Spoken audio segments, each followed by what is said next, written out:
चलिए, आप सभी लोगों को जिंदगी जिंदाबाद।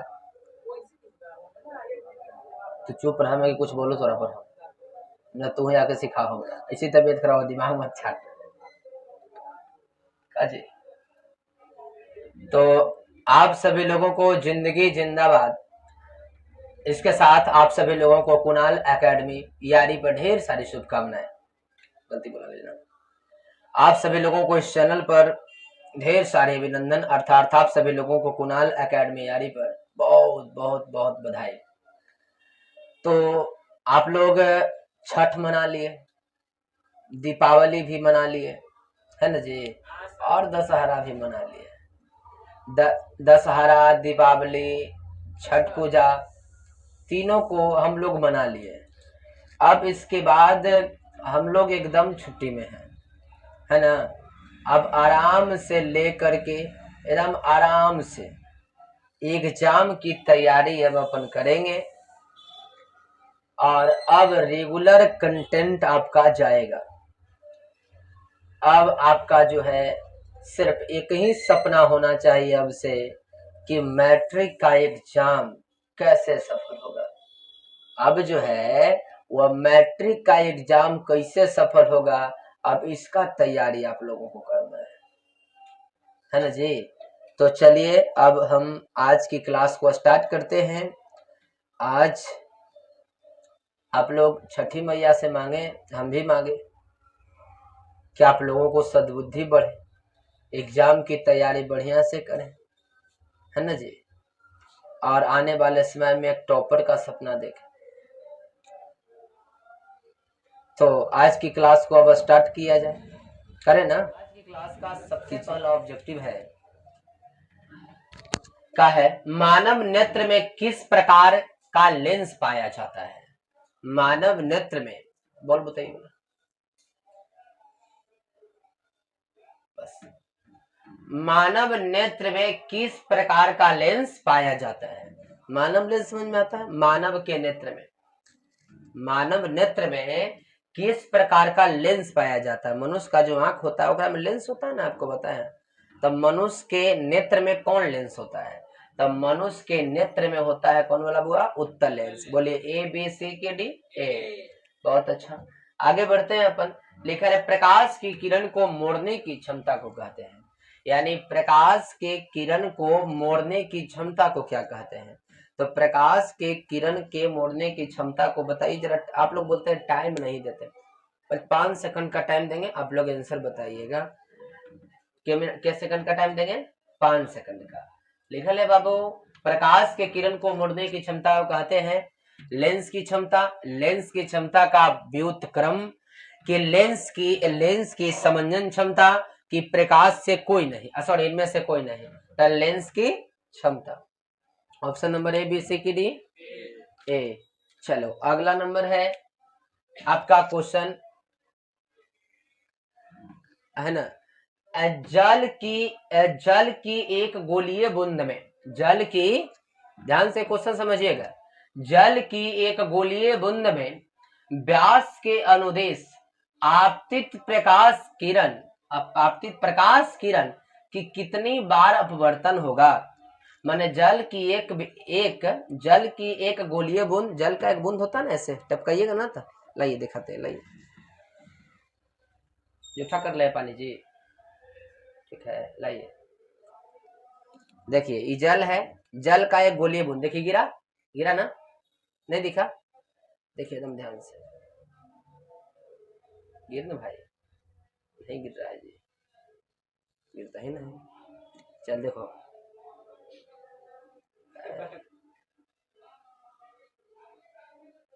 देखिए गिरा। तो जल का एक गोलीय बूंद, धरो तो जल की एक गोलीय बूंद, देखा उसके व्यास समझ में आता है ना। जैसे जल का गोलीय बूंद है, इसका व्यास यहाँ से यहाँ बीचे बीचे काट दे, ओकरे व्यास ना कहते हैं। आधा काटे तो त्रिज्या है, तो वही कह रहा है, घेरा दिया करे। जल की गोलीय बूंद में व्यास के अनुदेश, उसके व्यास के सामने अनुदेश, उसके अनुसार, उसके दिशा में व्यास के अनुदेश आपतित प्रकाश की किरण, अगर आपतित किरण आती है तो उसका अपवर्तन कितना बार होगा? तो उसका अपवर्तन बोलिए कितना बार होगा? 1 बार, 2 बार, 3 बार कि 4 बार? बोलिए कितना बार? 1 बार। तो उसका अपवर्तन सिर्फ 1 बार होगा। चलिए अगला आता है क्वेश्चन 24 नंबर पर ना, कहता है लेंस में मुख्यतः फोकस की संख्या होती है। तो आइए दर्पण में केगो? एगो फोकस। और लेंस में केगो? 2 गो। लेंस में फोकस केगो? लेंस में फोकस केगो जी? अरे भाई लेंस हम लोग ऐसे ही बनाते हैं अपन ना, तो लेंस बनाते हैं तो लेंस में फोकस एगो ई पट्टी आ एगो फोकस ई पट्टी। तो लेंस में फोकस केगो होता है? 2 गो। तो कौन सही हो जाएगा? बोलिए बी नंबर सही है ना। अगला कहा समतल दर्पण द्वारा बना प्रतिबिंब होता है। तो समतल दर्पण द्वारा बना प्रतिबिंब वास्तविक होता है, काल्पनिक होता है कि वास्तविक का काल्पनिक दोनों के इनमें से कोई नहीं? बी होगा खाली। समतल दर्पण द्वारा बना प्रतिबिंब सिर्फ कैसा होता है? काल्पनिक होता है।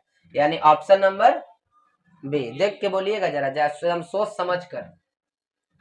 अगला कहा सरल सूक्ष्मदर्शी में किसका उपयोग होता है? तो सरल सूक्ष्मदर्शी में अवतल दर्पण का प्रयोग होता है कि उत्तल दर्पण का प्रयोग होता है? 26 नंबर है कि अवतल लेंस का प्रयोग होता है कि उत्तल लेंस का प्रयोग होता है? बोलिए किसका प्रयोग होता है?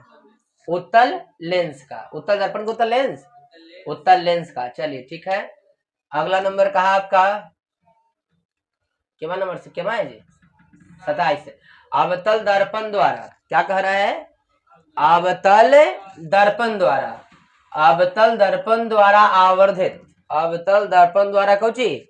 आवर्धित काल्पनिक प्रतिबिंब बनाने के लिए वस्तु को कहां रखा जाता है? तत्काल अवतल दर्पण में आवर्धित काल्पनिक प्रतिबिंब बनाना है। तो काल्पनिक प्रतिबिंब बनाने के लिए वस्तु को कहां रखना जाएगा? फोकस और ध्रुव के बीच की वक्रता केंद्र पर कि फोकस पर कि वक्रता केंद्र और फोकस के बीच? तो फोकस और ध्रुव के बीच, इसके बीच में तो काल्पनिक बनेगा जी, बनेगा ना। फोकस और ध्रुव के बीच काल्पनिक ही बनेगा। आपको हम किरण आरेख पढ़ाए थे, तो किरण आरेख में आपको बताए थे कि कहां पर वस्तु को रखेंगे तो कहां पर उसका प्रतिबिंब बनेगा और कहां पर जो है वह काल्पनिक बनेगा और कहां पर सीधा। इस सब पर तो हमारा दृष्टिकोण से फोकस और ध्रुव के बीच काल्पनिक बनेगा। ठीक है, ऑप्शन नंबर क्या हो जाएगा? ए सही। चलिए अगला नंबर कहता है आपका, देखो 28 नंबर, किस दर्पण की फोकस दूरी चिन्ह की परिपाटी के अनुसार ऋणात्मक मानी जाती है? तो आपको बताए थे चिन्ह परिपाटी की अवतल दर्पण में ध्रुव से ऊपर की तरफ मापी गई दुनिया धनात्मक होती है और नीचे की तरफ मापी गई दुनिया ऋणात्मक होती है। दायां तरफ मापेंगे तो धनात्मक, बायां तरफ मापेंगे तो बोलिए कौन दर्पण में? उत्तल, अवतल की समतल? अवतल। ऑप्शन नंबर बी सही। चलिए अगला कहता है निम्नलिखित में से किस लेंस को अपसारी लेंस कहते हैं? ध्यान से दो, ये सब तो आप नॉर्मल इसे बताइए क्या है, ये तो बताए वाला है। निम्नलिखित में से किस लेंस को अपसारी लेंस कहते हैं? बोलो। अरे नाम बोले थे, ये भी खाली करती रहती है। तो अपसारी लेंस कहते हैं। बोलिए अवतल लेंस की उत्तल लेंस कि अवतल और उपतल दोनों की बाईफोकल लेंस? तो अपसारी, तो अपसारी बोलिए के अक्षर के? 4 अक्षर के है ना, 1 2 3 4। बोलिए के अक्षर के? 4। तो किस लेंस को अपसारी लेंस कहते हैं? अवतल लेंस को। किस लेंस को? अवतल लेंस को। ऑप्शन नंबर कौन सी? ऐसे भी ध्यान रखना, यहाँ पर 4 अक्षर के है ना जी, आई के अक्षर के है? 4 अक्षर। देखिए उत्तल 3 अक्षर के ना है, वो अभिसारी हो जाएगा। अभिसारी लेंस कहेगा तो उत्तल आएगा, अभिसारी लेंस कहेगा तो कौन आएगा? अपसारी लेंस किसको कहा जाता है? अवतल लेंस को। और अभिसारी लेंस किसको कहा जाता है? उत्तल लेंस को। तो यहाँ पर अपसारी ने पूछ रहा है, तो अपसारी तो कौन चीज? अवतल। दर्पण में उल्टा होता है, दर्पण में क्या होगा? उल्टा। एक राय में ध्यान दीजिएगा, दर्पण पूछेगा तो अलग है, या लेंस पूछ रहा है। एक अभिसारी किरण, एक सारी किरण पुंज समतल दर्पण पर आपतित होती है। एक अभिसारी किरण जो है वह किस दर्पण पर आकर टिकता है? हाँ, समतल दर्पण पर आपतित होता है। तो परावर्तित किरण पुंज होगा। तो परावर्तित किरण पुंज क्या होगा? अपसारी होगा कि अभिसारी होगा कि समानांतर होगा कि इनमें से कोई नहीं होगा? आए अभिसारी कि अपसारी? कौन सारी? अभिसारी। यानी आपतित होगा कौची? अभिसारी किरण पुंज है तो कौची होगा? अभिसारी होगा। यहाँ लिखे ना, एक अभिसारी किरण पुंज एक समतल दर्पण में आपतित होता है तब बोलिए परावर्तित किरण पुंज क्या होगा? अभी सारी option number A B C की डी बी। अगला नंबर कहा वो, किस समतल दर्पण द्वारा आवर्धन वन सॉरी किसी समतल दर्पण द्वारा आवर्धन होता है +1। कितना होता है? +1। आवर्धन कितना होता है? +1। ध्यान रखिएगा। अगला क्वेश्चन कहा, निम्नलिखित में से किस दर्पण द्वारा किसी वस्तु का आभासी प्रतिबिंब मिल सकता है? निम्नलिखित में से किस दर्पण द्वारा किसी वस्तु का आभासी प्रतिबिंब मिल सकता है? आभासी समतल दर्पण एक रोज से मिलवे करता है, उत्तल दर्पण इससे मिलता है। अब तल तीनों होगा लगता है कि डी देता है का? ऑप्शन नंबर क्या होगा? डी, यानी ए बी सी और डी। यहां तक समझ में आ रहा है बात? तो कुछ कहला हो ना, बात है आज की, देखी ना तबीयत में खराब लगे थे। एक वो बात कि आप लोग जरा लाइक वगैरह कर दीजिए, सब्सक्राइब भी कर दीजिए, शेयर भी कर दीजिए। और थोड़ा सा क्लास ढेर दिन से रुकल हली ना जी, तो क्लास कंटिन्यू, तबीयत वगैरह इधर मौसम चेंज हो रहा है। अब मौसम चेंज की वजह से तबीयत का डिसीजन थोड़ा सा अपने आप में लगता है कि कौची अब करें का। कब बैठे एकदम बाबू साहब है ना। तो एक और इन्फॉर्मेशन देना था कि आप लोगों का जो नया 10वां जाने वाले हैं, तो न्यू 10th का थोड़ा एडमिशन अभी आपका 15 नवंबर से होगा स्टार्ट, और क्लास आपका जो न्यू 10th है उसका 5 नवंबर से अपना ही यहाँ स्टार्ट हो जाता है। तब 5 नवंबर से हम 10th क्लास का न्यू बैच लॉन्च करने जा रहे हैं। अगर आपका कोई भाई बहन रहेगा तो आप भेज सकते हैं, और सगे संबंधियों को भी भेज सकते हैं आप।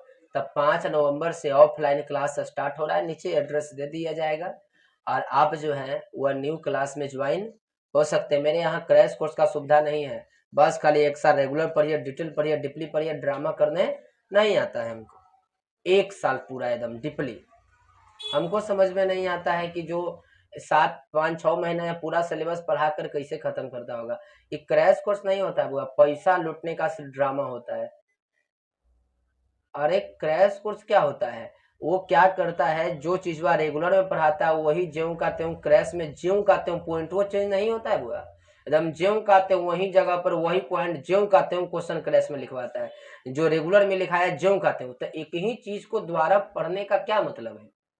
अरे बढ़िया से एक बार डिपली पढ़ लो, दिसंबर तक सिलेबस खत्म, उसके बाद पूरा का एक बार रिवाइज मार लो, याद कर लो, बस क्लियर।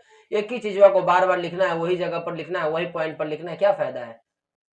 और खत्म भी नहीं करता 50%। तो हमारे यहाँ रेगुलर बैच का सुविधा है, सिर्फ 1 साल आप दिसंबर तक पढ़िए, और दिसंबर के बाद मेरे यहाँ भी एक बैच चलता है, उसका पैसा वैसा नहीं लगता, बस खाली एक डिस्कर्स बैच, पूरा तरह से एकदम शुरू से जितना पढ़ा है सबका रिवीजन याद करिए। आज ही वाला लेसन आपको दे देंगे कि पहला लेसन याद करके आना, अगला दिन समझा देंगे, उसी को याद करके आपको आना है।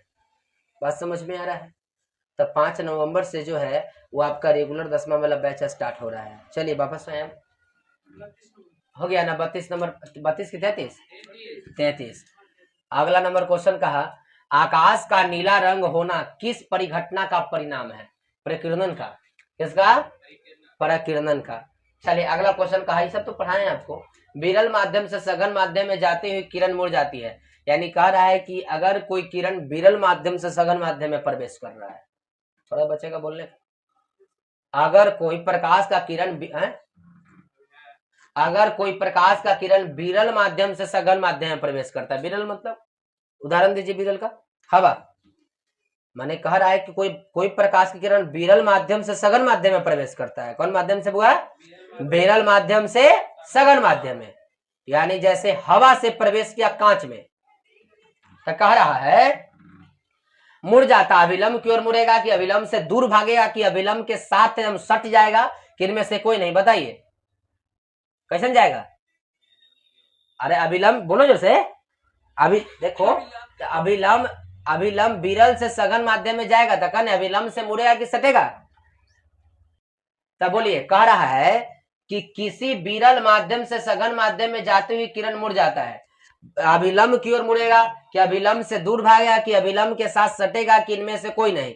तब विरल माध्यम से सघन माध्यम में प्रवेश करेगा तो अभिलंब की ओर मुड़ जाएगा, अभिलंब से एकदम सटेगा।